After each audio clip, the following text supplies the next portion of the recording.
تعالى بقى يا قلب اخوك كده سمعك بودنك ان نادي الزمالك ده بيشتغلنا، وكل الناس اللي في الزمالك دول بيشتغلونا، والجو اللي بيحصل اليومين دول ما هو الا كهن محن. عارف انت الجو ده شويه اشتغالات يعني. اسمع كده وقول لي ايه رايك. نادي الزمالك بيتدرب بره نادي الزمالك، ما بيتدربوش في النادي. يعني انت عندك ازمه ماديه وازمه طاحنه، وحضرتك بتتدرب بره النادي، رغم ان في ملعب وفي اوضه لبس وفي استشفاء وفي حاجات كتير، وبتتدرب بفلوس.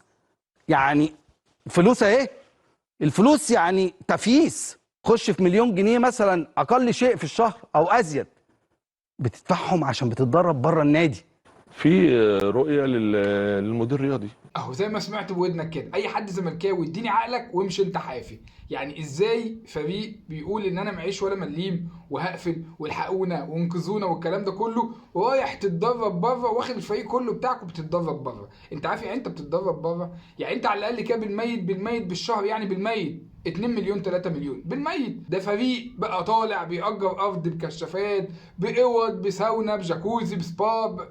ده فريق يا باشا رايح يتدرب هناك، هتدفع له كام في اليوم؟ منين انت بقى ما معكش فلوس يا جاحد يا جاحد، ورايح تاخد فريق بتدربه بره النادي؟ يا عم وهي ارض النادي اشتكت لك يعني انا مش فاهم بصراحه. منين؟ مش قادر انا مش دي مش داخله والله. انا قلت من اول لكل اللي انتوا بتعملوه ده تمثيليه. اصل منين معكش فلوس ورايح تتدرب بره؟ التاني يقول لك ايه ده جون ادوارد، فكره جون ادوارد، وعايز عايز يشتغلكوا. يا جدعان الراجل ده هو انت لحد دلوقتي يا جدعان مش عارفين او مش واثقين ان الراجل ده بيشتغلكوا؟ الراجل ده من ساعه ما جه النادي قفل.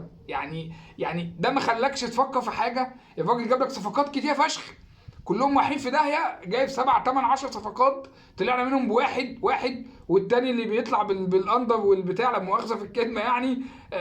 واحد اللي طالعين من الصفقات دي كلها بواحد. بقيه الناس فين؟ حد يقول لي بقيه الناس فين؟ مفيش خالص يا جدعان. بيشتغلكوا. ما هو طبعا لما يروح مكان فندق ولا ارض ولا ايا كان بياخد كوميشن.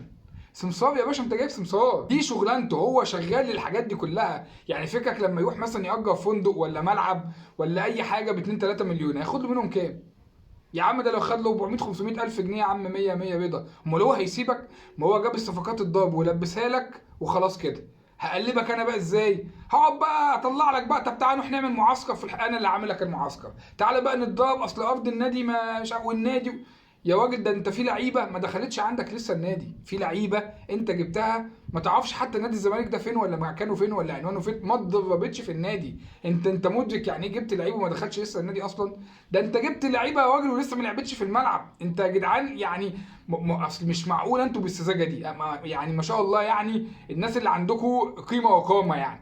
بس هما مش بالسذاجه دي. يعني الناس دول بيشتغلوكوا وهم اكيد بيشتغلوكوا. يعني الناس دي كلها بتطلع مصالح. ما تجيش انت بقى تتم بلاك عليا كدوله وانا كخصمك وتقعد تقول لي انت هتكسبني وانت ضعيف. ده انا قاعد احط عليك وانت ده انا اهينك. ده انت الحبه اللي انت قعدت عملتهم دول وانا في ال 13 وال 16 مش هسمي عليك. اوعى تكون مفكر لما تقول لي انا بنزل ولا انا بقع ولا انا لا لا لا خالص. ده انا هدوس على وشك واكمل ياكلك قطر. وانا يا زمالك كان سالك لما كنت في ال 13 وال 16 وتقعد تقول لي الاهلي فين مش شايفه وتنزل بالاسانسير. لا ده انا مش هسمي عليك، انا مش جاي احل، انا مش جاي في حل. انت لو وقعت يا زمالك انا هدوس عليك. اوعى تكون مفكر همدلك ايدي، لا ده انا همدلك ايدي وهمدلك ايدي يعني.